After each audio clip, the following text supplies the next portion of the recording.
በቃ በጣም ከልኩ ያለፈ ይሉንታ ይዞሽ ዝቅ ስትይ ያገኘ ሰው እየመጣ ነው የሚኮረኩምሽ እና ዝቅ የምትይበትና ራስሽን ዝቅ የምታረጊበት ቦታ መለየት አለብሽ። ለሚያከብሩሽ ለሚወዱሽ ዝቅ ማለት፣ ለማያከብሩሽ ለሚንቁሽ ግን ራስሽን ማስከበር አለብሽ። ለምሳሌ የሆነ ወንድ ማለት ነው ቦይፍሬንድሽ ሊሆን ይችላል፣ ምትቀርቢ ሊሆን ይችላል። ቀድመሽ አንቺ ብቻ የምትፈልጊ ከሆነ አንቺ ብቻ ቴክስት የምታረጊ ከሆነ አንቺ ብቻ የምትደውይ ከሆነ እየተናቅሽ ነው የምትመጪው፣ እየተጠላሽ ነው የምትመጪው። ዋጥ አርገሽ አንዴ ስትደውይ መመለስ አለበት። ያንን ሰው መልሶ አንቺ መደወል አለበት፣ አንቺ ማግኘት አለበት፣ የራሱን ፍላጎት ማሳየት አለበት።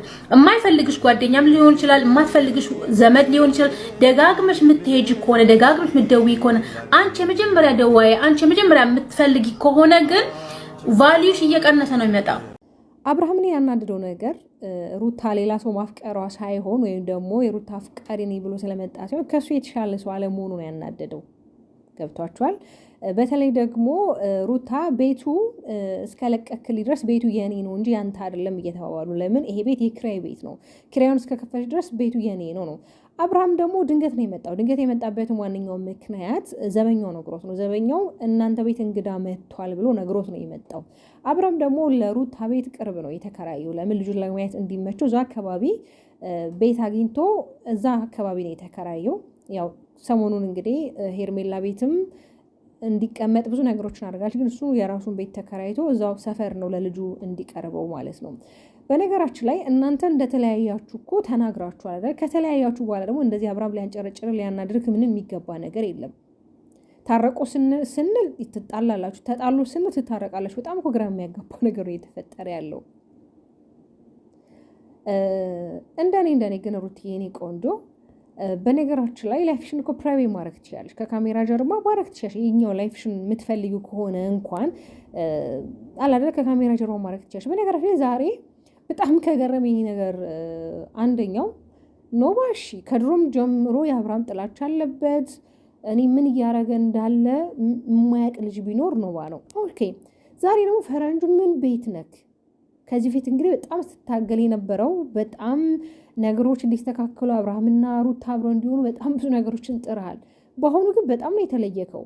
ምን አስበክ ነው የነፍስ ተባባሪ የሆንከው? ሩታም ደግሞ ዛሬ በጣም ተውነሻል። በቃ የሌለ ነው አብርሃምን ቆሽት ነው ያደበንሽው። አብርሃምን በቃ እንድትለይክ አትፈልግም። ግን ደግሞ በቃ ተለያይተናል፣ አንቺ የራስሽን ኑሮ ኑሪ፣ እኔም የራሴን ኑሮ ኑራለሁ ብለካል። ስለዚህ ተዋት። ኦኬ በቤት መምጣቱ ሊሆን ይችላል ያናድድክ። ግን ሩታ ደግሞ ቤቱን እኔ እስከከፈልኩበት ድረስ ቤት ውስጥ እኔ እስከሆነ የምኖር ድረስ የፈለኩት ነገር የማድረግ መብት አለኝ እያለችክ ነው። ስለዚህ ልጅቷም የራሷን ላይፍ እንድትኖር ፍቀድላት። ሩቲም ደግሞ በቃ አንቺም የራስሽ ፕራይቬት የሆነ ነገር እንዲኖርሽ ማድረግ ትችላለሽ። ግዴታ እንዲታይ ማድረግም አይጠበቅብሽም። ዛሬ ላይ ቲማቲም ነጋዴ ብቻ የተለያዩ ነገሮች በሶሻል ሚዲያ ላይ ስለልጁም ሲዘዋወር ነበር። ያው እንደሱ አይነት ነገር እንኳን አይደለም ልጁ አይደለም ቲማቲም ነጋዴ አይደለም፣ አውሮፓ እዚሁ የቡታ ጅራ ልጅ ነው ልጁ ማለት ነው።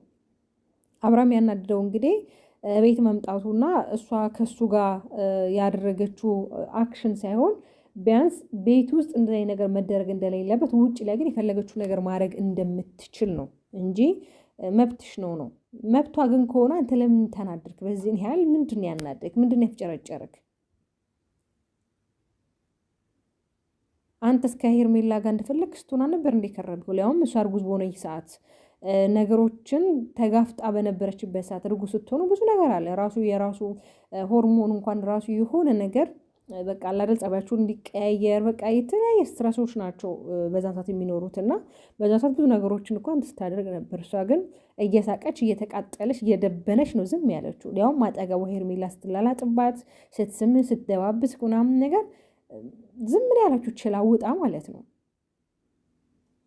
ስለዚህ ተለያይተናል አንፈላለግም ከተባባላችሁ እሷም የራሷን የሆነ ነገር ማድረግ መብቷ ነው። የዚህን ያህል ልትናደድ የሚገባክ ነገር ምንም የሚያናድድክ ነገር የለም። ሩታይም ደግሞ ብልጥ ነው መሆን ያለሽ። በቃ አብርሃም ይሄ ነገሮች የሚያናድደው ከሆነ አንቺም እሱ ፊት ይሄን ነገሮች ላለማድረግ መሞከር ነው። አለቀ በቃ። እሱ በሱ ቁጥጥር እንድትሆኚ በዙሪያሽ ብዙ ነገሮችን አስቀምጡ። በተለይ ዘበኛው ማወጣ ማገባ እያንዳንዱ ነገር ይነግረዋል። ኦኬ ትናንትና እንዴት ድንገት መጣ? ላይ በቁምጣ ሲሮጥ ነው አይደል የመጣው? በቃ አንቺ በሱ ቁጥጥር ነው ያለሽ። እያንዳንዱ ነገሮች በሱ ቁጥጥር ነው እንድትሆኝ እያደረገ ያለው። ስለዚህ አንቺ ነፃነትሽን ለማግኘት በቃ እሱ ፊት ምንም ነገር እኮ ለማድረግ ትችላለሽ። ወይም ደግሞ ከቤት ወጥተሽ እኮ መዝናናት፣ ሌላ ቦታ እንደፈለግሽ በሸነና ማለት ትችላለሽ። መብትሽ ነው። አንቺም እኮ እንደሱ ሰው ነሽ። እሱ የሚፈልገው ነገር አንቺም ትፈልጊያለሽ። ስለዚህ በነፃነት ነገሮች ለማድረግ ከፈለግሽ ቤት ውስጥ ምንም ነገር አለማድረግ ነው። ለምን ቤት ውስጥ የሆነ ሰው በመጣና በሄደ ቁጥር ከዘበኛው ለሱ መልእክት የሚነገረው ከሆነ አብርሃም ደግሞ ታክሲ አይጠብቅም፣ ራሱ መኪናውን ተረክ አድርጎ ነው የሚመጣው። ስለዚህ አንቺም ነፃነትሽን ለማግኘት እሱ ፊት ያሉትን ነገሮች የሆነ አለ አይደለ እንዲያናድደው ሳይሆን በቃ ለራሽ ነፃነት እንዲሰማሽ፣ እሱም ሲያናድሽ ኖሯል። ግን ደግሞ ለራሽ ነፃነት እንዲሰማሽ በቃ ማድረግ የሌለብሽን እዛ ቤት ውስጥ አለማድረግ መብትሽ ነው። አንቺም የፈለግሽውን ነገር የማድረግ የመዝናናት እንደፈለግሽ መብት አለሽ።